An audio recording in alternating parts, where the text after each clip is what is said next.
Salvece, ladies and gentlemen.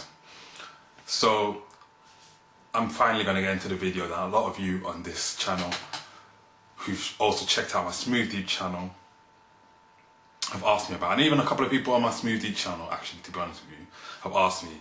And I started the Being a Black Man in Europe video series as a way to lead to this, so you can go back and compare those videos to what I'm going to talk about in this video, and actually draw a more detailed and more well-rounded perspective on really what I'm going to say. What I also want to be clear about is I would definitely say this is how these are reflections of being black in former Yugoslavia and foreign.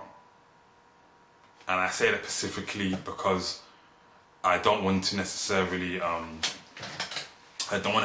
speak for black people who are born in former Yugoslavia. Don't get shocked that there are some. Like it's not a lot, but there are some, right?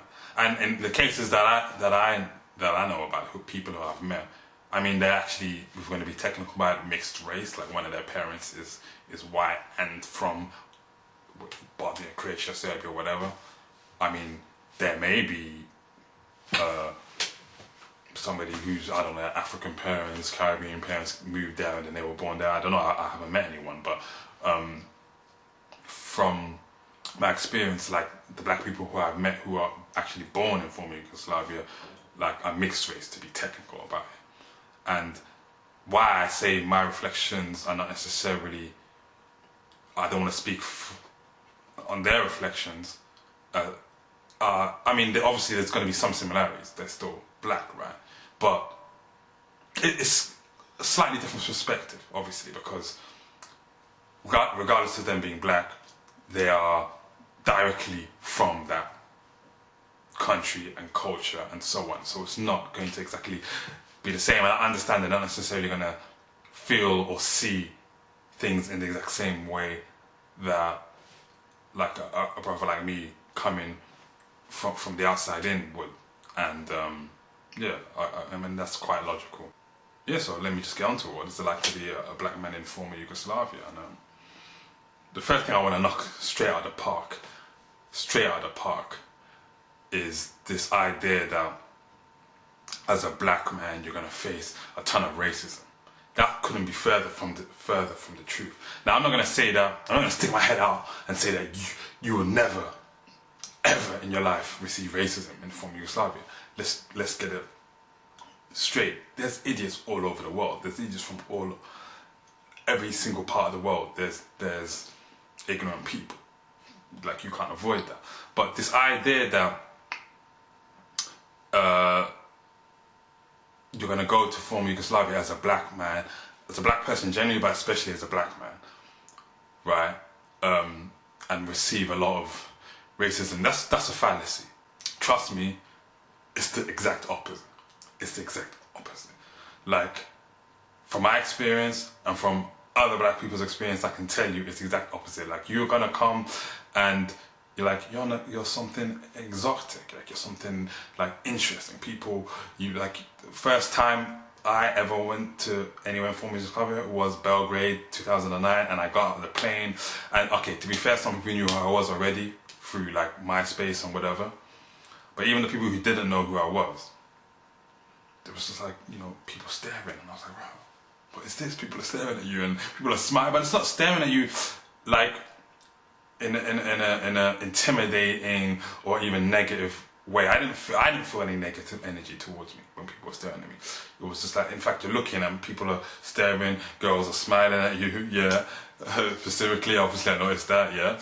But so yeah, it's intrigue.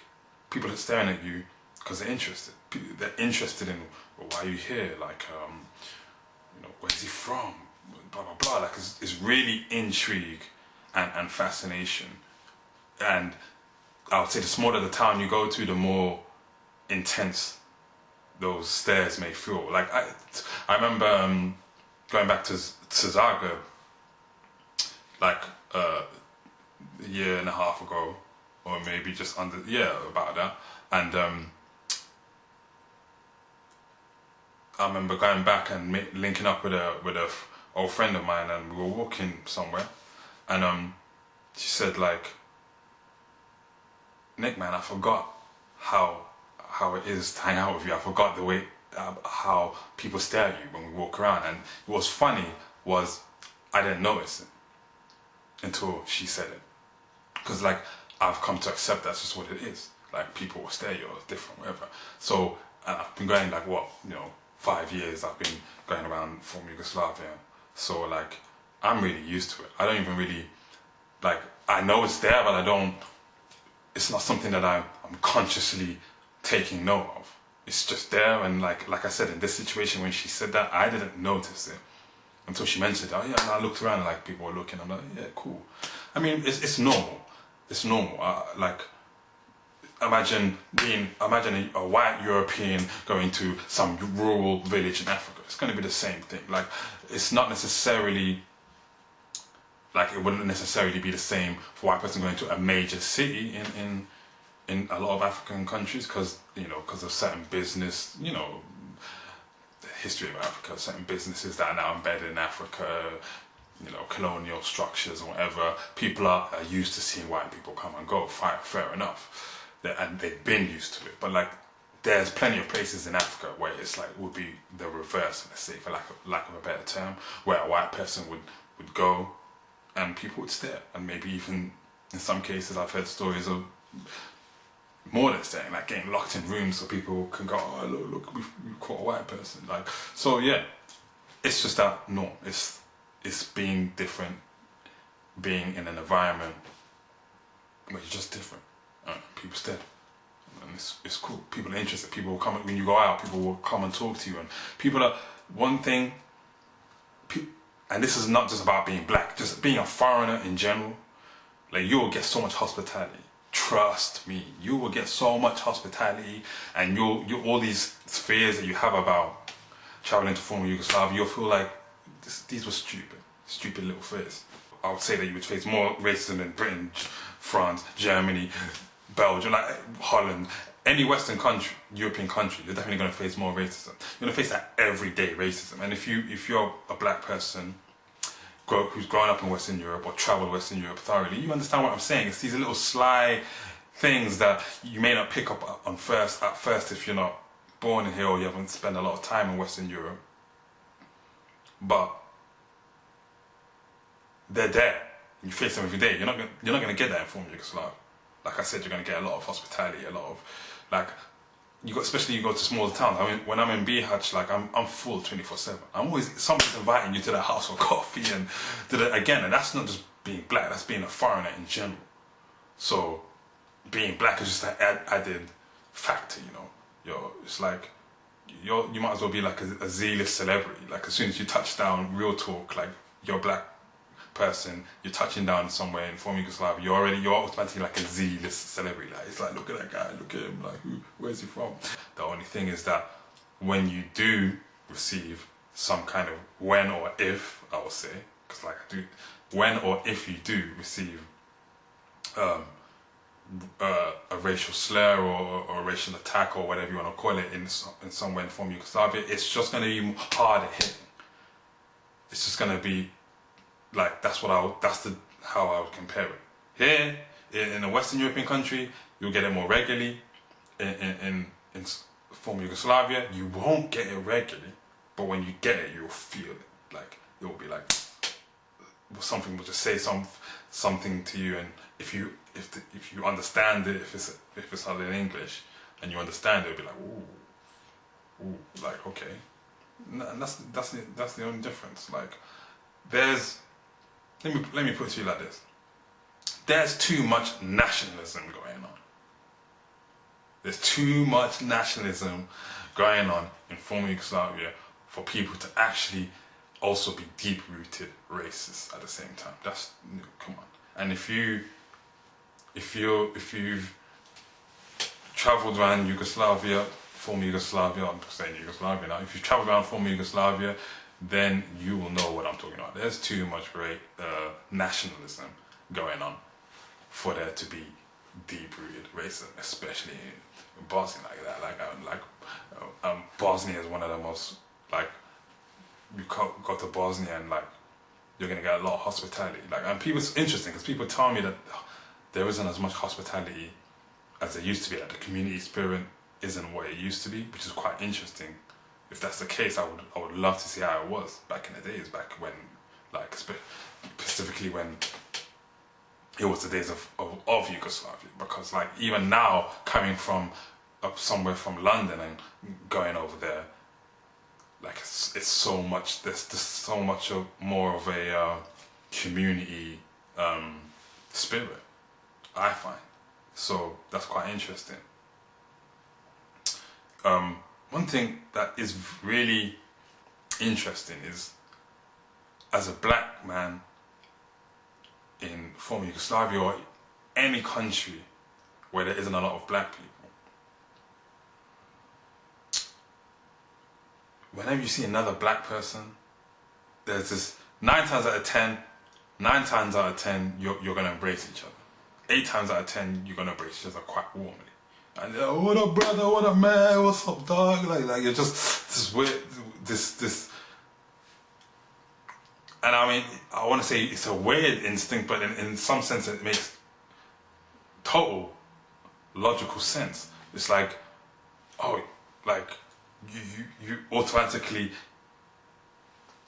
share something, so that's always interesting. But what's even more interesting is it's not the same when I've bumped into black women in former Yugoslavia. It's totally opposite. In fact, there's no embrace. In fact, I feel like it's an avoidance. Whenever I've seen a black woman in former Yugoslavia, it's like I see them. Like I remember the first time it happening, and I really noticed it.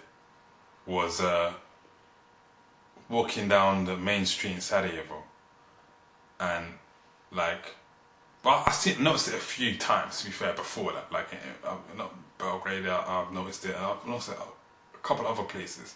But when it really struck me was like walking down the main street in Sarajevo one time, and this black lady's walking down with her white husband, and I don't know if they were from there. I don't know if her husband was Bosnian or not. I don't know. I didn't even get the chance to speak to her. I just wanted to say like, yeah, hello. I wasn't gonna do like what I do to do, like, what up, man, whatever.